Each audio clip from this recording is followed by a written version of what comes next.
Welcome back, everyone, to the Kriya Yoga Podcast. Today, I'm going to be speaking to a question that was sent to me from one of the Kriya Yoga online ashram students.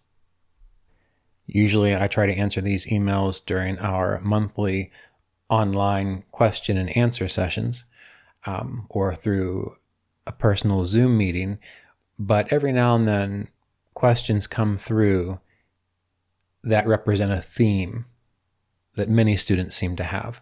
And when that happens, I like to turn it into a podcast so everyone can benefit. The question that was presented to me relates to bhakti and devotion.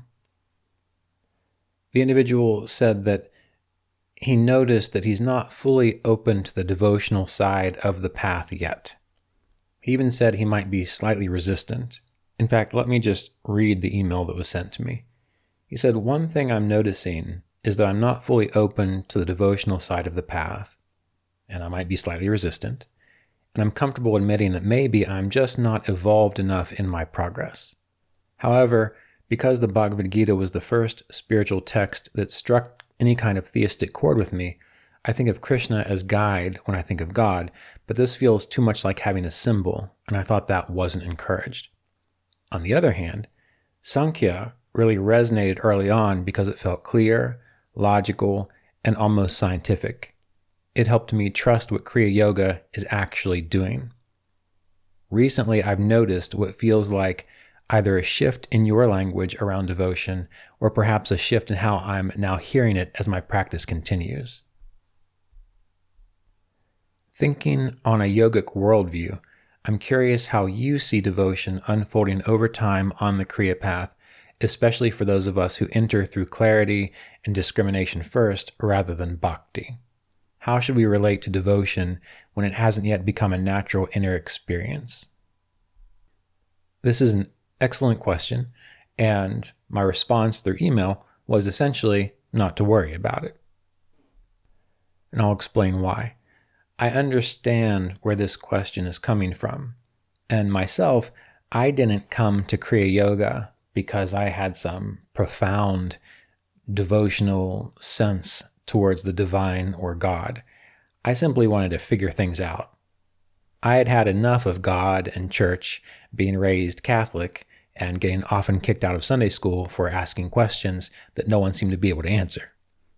And that's likely why I was probably more attracted to learning from my teacher, Roy Eugene Davis, than, say, his teacher, Paramahansa Yogananda, because Roy was very matter-of-fact, down-to-earth, and Yogananda, while he knew what he was talking about, he had a tendency to be a little more emotionally engaging, and he absolutely had a very profound and obvious devotional streak. And I can also see some of the problem that the questioner is having when he said, "Recently I've noticed what feels like either a shift in your language around devotion, or perhaps a shift in how I'm now hearing it as my practice continues." I've also noticed the shift in my language towards a bit more of a devotional approach.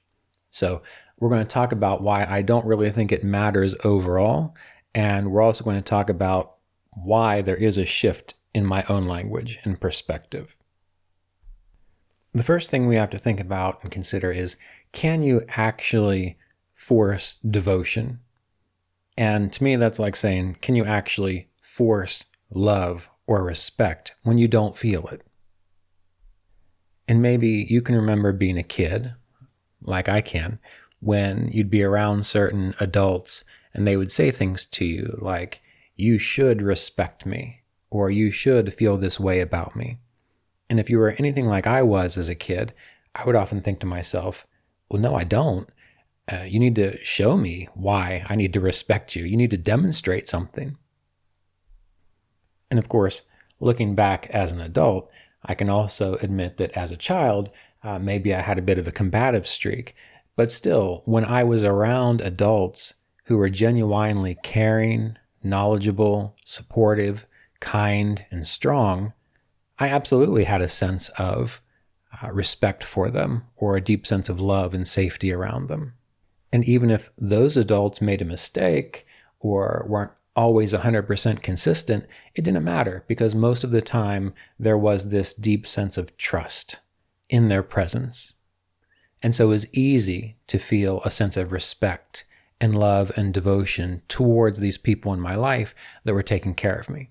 Whereas some of the other adults in my life who were not really that safe to be around and were more problematic, there wasn't a whole lot they could do to generate this sense of love and respect because nothing about their behavior or nothing about their attitude as a child allowed me to feel any kind of safety or presence which would warrant that feeling. So what does this have to do with devotion? Well, many people come to the spiritual path for all kinds of reasons. Some people like me just wanted to figure a few things out, wanted to have some insight into how the universe and the world seem to work. Some people come to it because they're experiencing pain or they're going through a deep transition and they're looking for some support or guidance.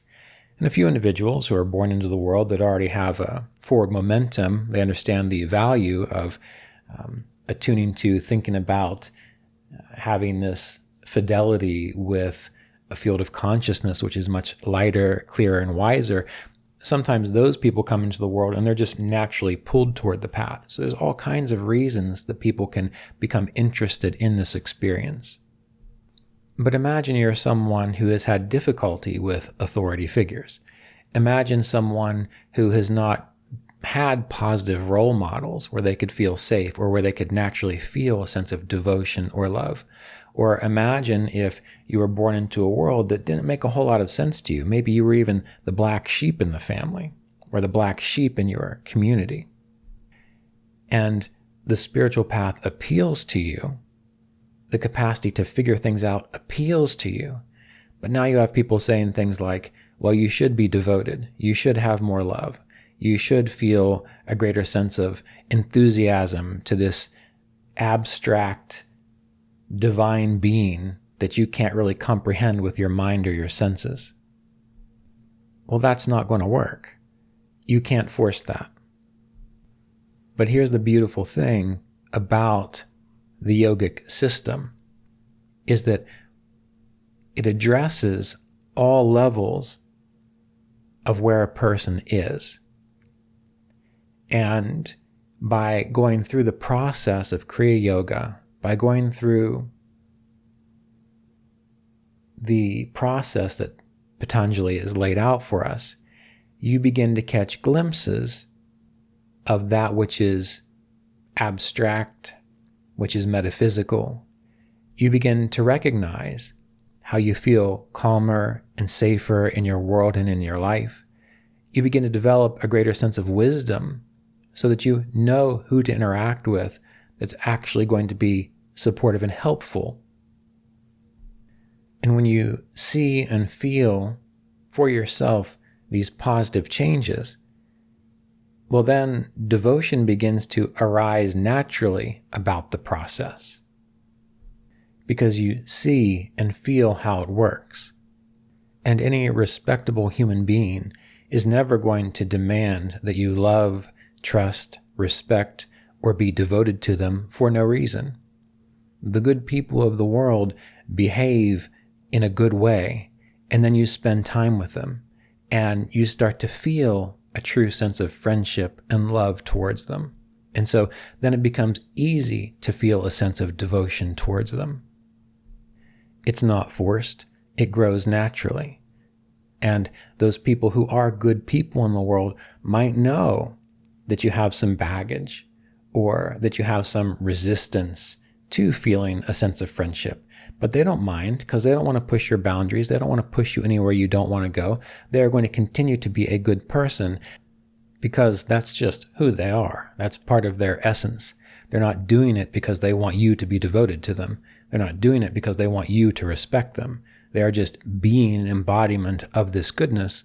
And when you are around someone like that, again, the sense of devotion, love, trust, and friendship naturally develops. So the same thing happens as we engage an authentic spiritual path, when we begin to apply the principles of the Yoga Sutras of Patanjali. We see how it works. Devotion then naturally arises. Now, the questioner mentioned, he said, on the other hand, Sāṃkhya really resonated early on because it felt clear, logical, and almost scientific. It helped me trust what Kriya Yoga is actually doing. And when I read that, I laughed a little bit inside. Because it's through an understanding of Sāṃkhya that I personally started to become more devotional. It was through the understanding of the material of Sāṃkhya and how it applied to our Kriya Yoga practice, that logic, the consistency, the step-by-step procedures that it helped to make sense of within Patanjali's Yoga Sutras. It was that scientific approach which created more devotion within me. It opened up a space of deeper understanding within me. And so what most people think of as an atheistic philosophy, Sāṃkhya philosophy, I find to be so valuable in understanding yoga that for me, it opened up a more prominent realm of devotion, a capacity for devotion. And the questioner mentioned the Bhagavad Gita, which is clearly a devotional text. But again, when you understand Sāṃkhya and when you read the Bhagavad Gita, you begin to realize that the Bhagavad Gita is absolutely a text based on Sāṃkhya philosophy. Now, those of you who are listening, who already have a sense of devotion, again, don't worry about this whole conversation. But those of you who might be a little more mental, or who might need a little more logic in order to trust something and believe something, it is through an understanding of Sāṃkhya that all these puzzle pieces will start to fit into place with your yoga practice. And then you will start to be surprised at how devotion naturally does start to arise in your life. You've heard me talk about this a lot too. When we consider the yamas and niyamas, well, they begin with the practice of harmlessness, ahimsa, and they conclude, in a way, with the practice of Ishvara pranidhana, devotion to God, devotion to the divine, Ishvara. Well, here's the thing. You can't just jump ahead to practicing devotion to God, but what you can do is you can engage the yamas and niyamas, and step by step, what you will find is this reality that is being referred to as the divine reality, Ishvara. You see it, you step into it, you experience it directly. And when that happens, once again, devotion becomes effortless.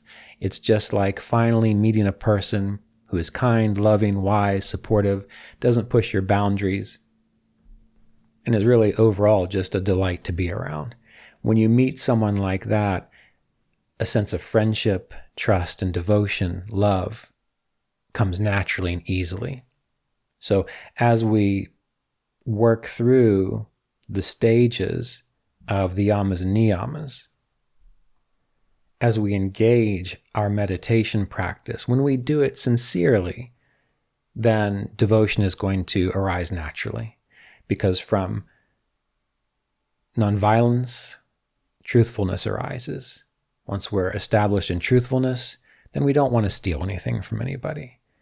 Once we don't want to steal anything from anybody, we become established in brahmacharya, moderation, and then non-possessiveness becomes easy. And then having a sense of purity within our life, living in a pure way, again becomes natural, which leads to contentment, which then leads to a more profound understanding of why our self-discipline is so valuable, which then leads to svadhyaya, self-study, and then leads to Ishvara pranidhana. They're like a chain, and each link leads to the next part of the chain. Those of you who might want to learn more about that, if you haven't already, on our Patreon site, the Kriya Yoga online Patreon community, there is a course there called The Chain of Enlightenment that speaks to this engagement of the yamas and niyamas, which results finally in an understanding, a deep understanding of Ishvara pranidhana. And in this course that's available, there are meditations for each of the yamas and niyamas, one leading into the other. And then there's no question about devotion or surrender, because just like you are devoted to your children, to your spouse, to those things that you love very deeply, and you don't have to try, you don't have to force it, it's just naturally there. Well, by going through the yamas and niyamas in this way, exploring them, you then understand Ishvara Pranidhana, you then understand devotion, surrender, and so on. Now, in a way, what I'm saying is that devotion arises naturally. And I find that to be true as long as you give it time. But there is one thing that is necessary within your path. And maybe this is just another way to say devotion. But it is absolutely necessary that you are interested, curious, and open-minded about the processes of yoga. And you have to be able to sit with some mystical unknowingness. You have to be able to recognize in the beginning, and even halfway through, and usually towards the end, there's a lot of stuff that seems so much bigger than your mind can comprehend. But you have to be curious about the process, because it's only through your own innate curiosity that you will be inspired to begin to contemplate how do the yamas and niyamas, the engagement of them, how do they lead naturally to Ishvara Pranidhana and devotion? You have to be able to contemplate, okay, well, there's a teacher that I'm learning from, and for many years he seemed very much like his own teacher, logical, down to earth, all about the processes and the mechanics of it. But for some reason, he's starting to talk a little more in the devotional side of things. You have to have a sense of curiosity of why did that happen? What occurred within his practice or process or understanding that now is opening up this emphasis more towards the devotional side of his nature and also his teachings. You have to be curious about that rather than thinking, oh, he's going in a direction I don't like anymore. I mean, of course you can do that, and that's no problem. But what's useful is to think to yourself, that's weird. You know, I really resonated with this direct approach, and there wasn't a whole lot of bhakti or devotion, but he's changing a little bit. Well, why would that be?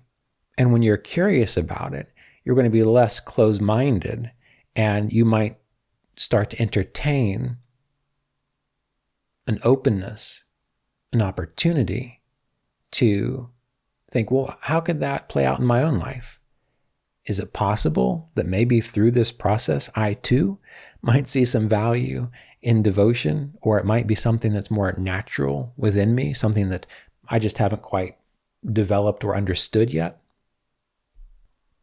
So again, returning back to the initial email that was sent to me, how should we relate to devotion when it hasn't yet become a natural inner experience? Again, don't worry about it, but be curious. Why were you pulled towards Kriya Yoga, yogic meditation in the first place? Well, explore that. Let that curiosity keep you engaged, and be curious about the realizations that dawn.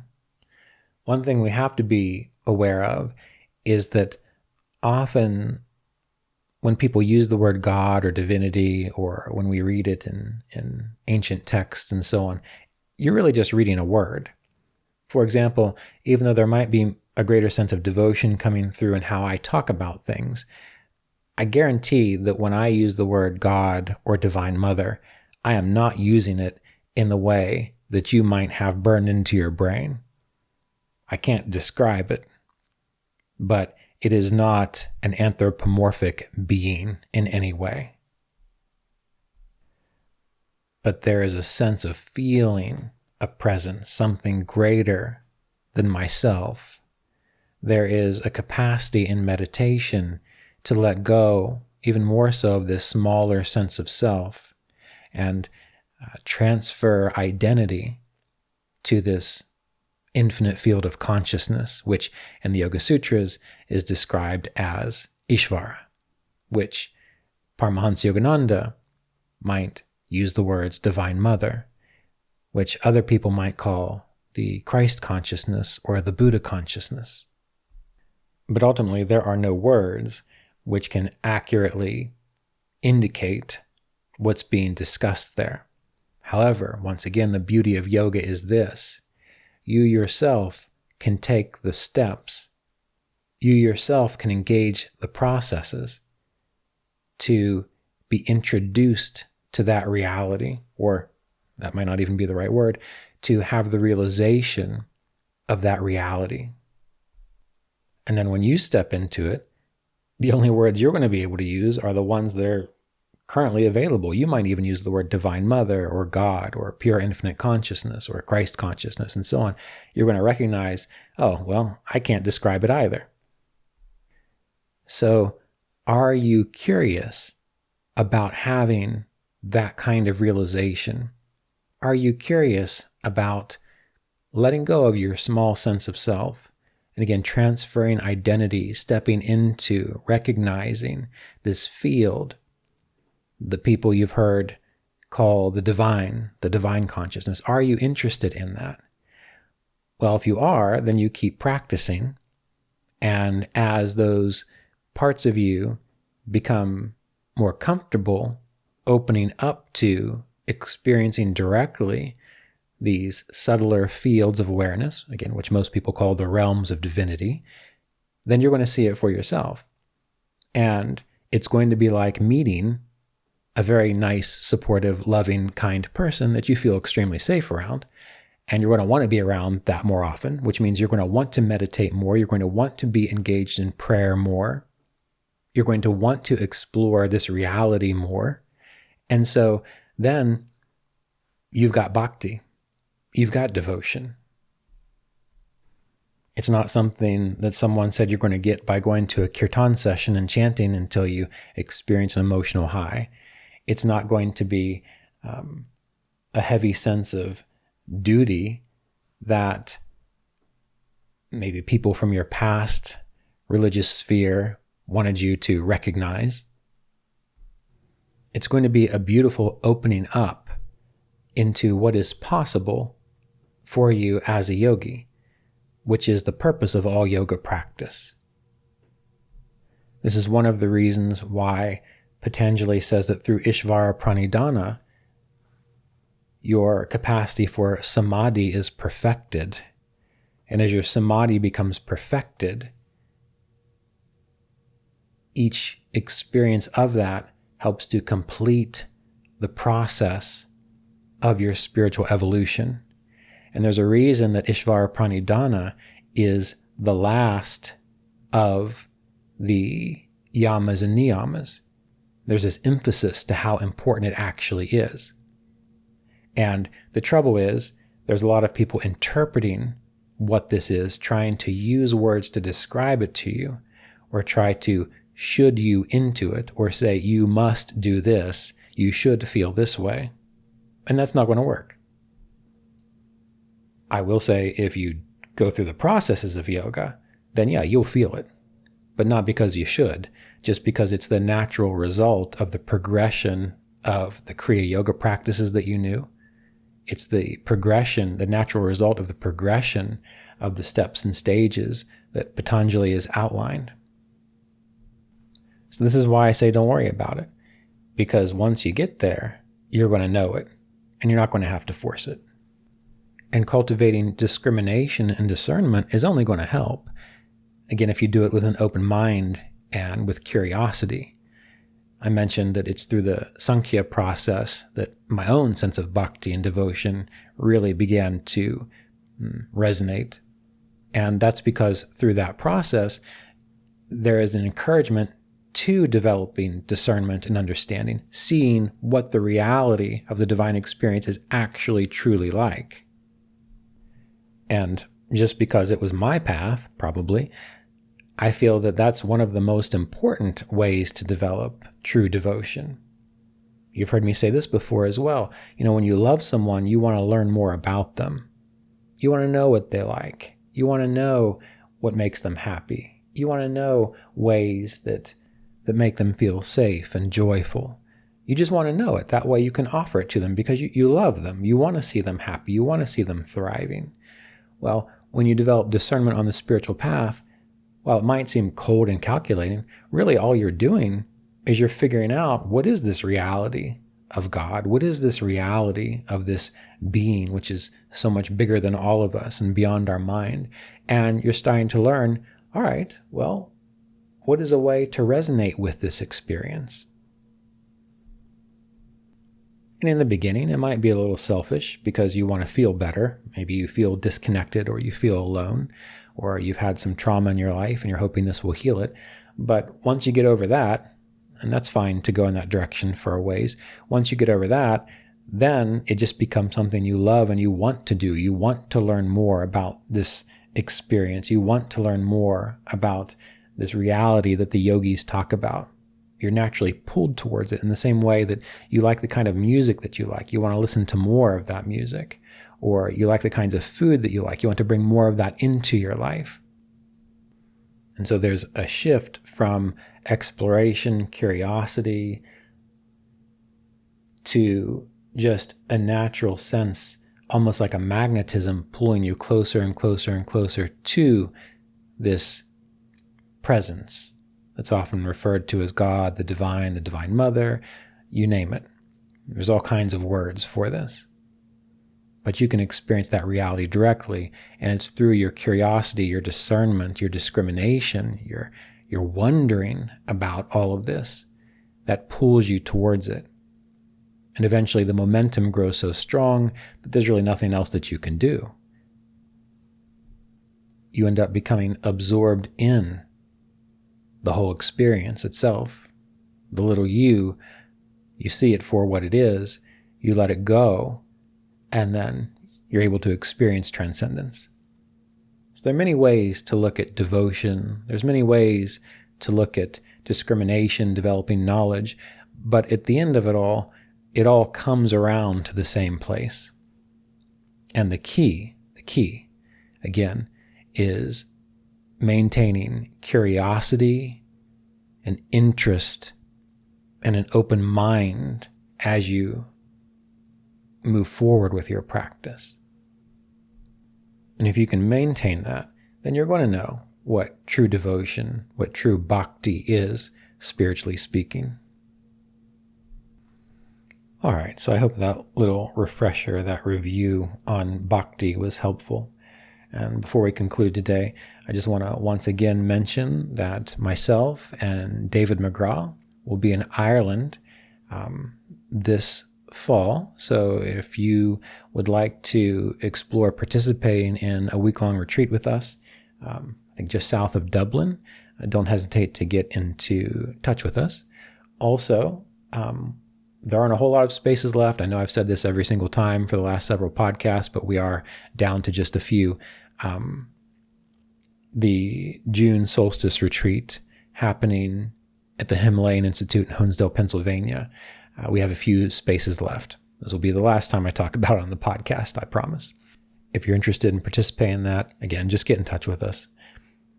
All right. Well, I hope you have a wonderful morning, evening, or day, wherever you happen to be, and I look forward to seeing you next time. Thank you for tuning into this episode of the Kriya Yoga Podcast.